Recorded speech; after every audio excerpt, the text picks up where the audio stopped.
Good morning, everybody. Dr. Jimmy Henderson again, cognitive scientist, metaphysician, and sometimes philosopher. I'm going to be talking today about the mind again, and using a scientific analogy of a computer. You know, since computers have been invented, a lot of scientists and psychologists have compared the workings of the mind to a computer in simple ways. And today I'll give you an idea of how this works. If we had to compare it to a computer, it would be a very entry-level computer, the mind, our conscious thinking. We have this huge amount of perception, potential perception, but most of it is processed at the subconscious level, and the amount of which we are aware is very, very small. It's almost like working through a keyhole. You know, in doctors you call it keyhole surgery, where they work through a very small aperture in the body, and they then use the special tools and scopes to work inside the body, but actually the hole, the entrance, is actually very, very small, which makes it easier to heal, of course. In the case of the computer metaphor, yes, we can compare our minds to a computer. There are a number of similarities which I will discuss. First of all, as I mentioned, the input is very, very small. So you could compare it to an entry-level computer with a two-wire system. In other words, just one input.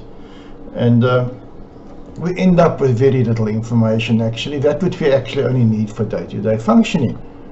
Most of the information is then processed at the subconscious level and kept there until we need it.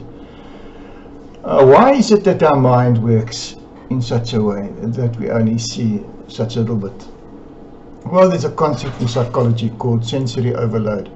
In other words, as I said, our neural systems and senses can only cope with a certain amount of information at a time, like an entry-level computer, and anything else is then excluded.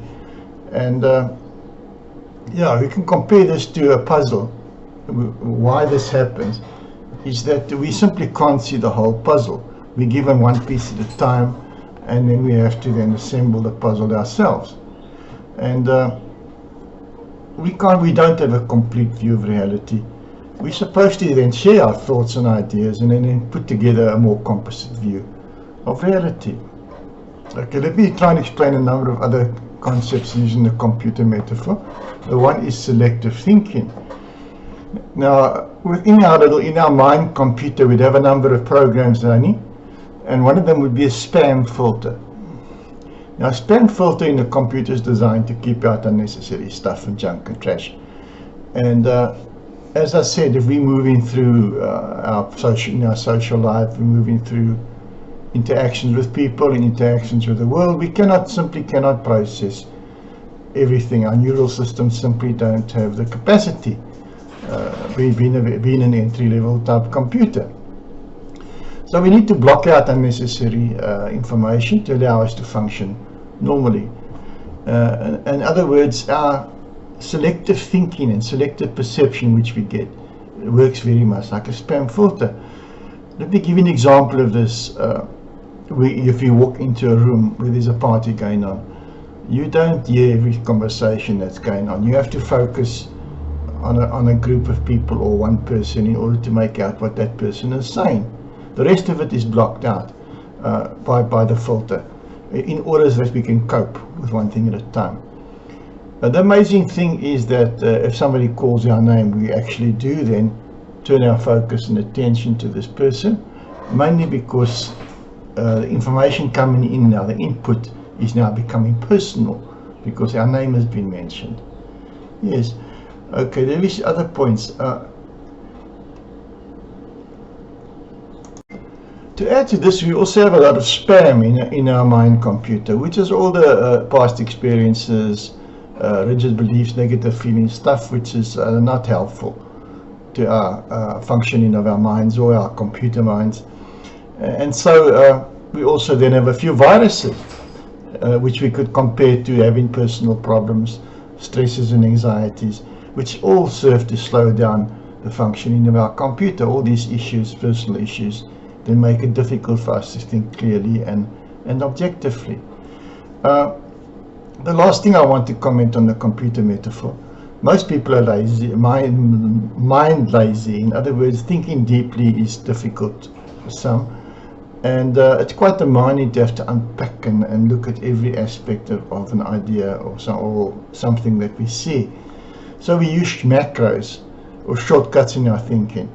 I spoke earlier about the schemas in our mind. In the previous talk, I spoke of schemas, how everything is packaged in little ideas, which we then just call up or cue the schema.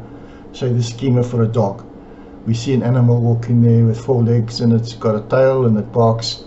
We've got the schema of a dog, and that makes we don't have to now sit and evaluate this animal and come up with a thought, is this a dog? We can recognize it as a dog because we have the schema. So that's a macro. We also have other macros such as stereotyping, jumping to conclusions, forming assumptions, and guesswork to a certain extent. These are all macros, which makes our thinking a bit quicker and a bit easier, but it's not so accurate. We lose out in terms of accuracy. They all bring their own set of problems. So yes, in the manner of speaking, we can compare our minds to a computer in many ways, but they're obviously a very simple explanation. I do go into this aspect in my latest book, explaining understanding metaphysics, using psychology to better understand experiences, metaphysical experiences. So that's one of the analogies that I do use to make it a bit more simple to understand. So I want to thank you for this short talk, for listening to this short talk, and I want to encourage you to have a look at my website. I've got lots of articles there, my books are all listed there, www.discoveringyourself.co.za. Thank you, and until next time.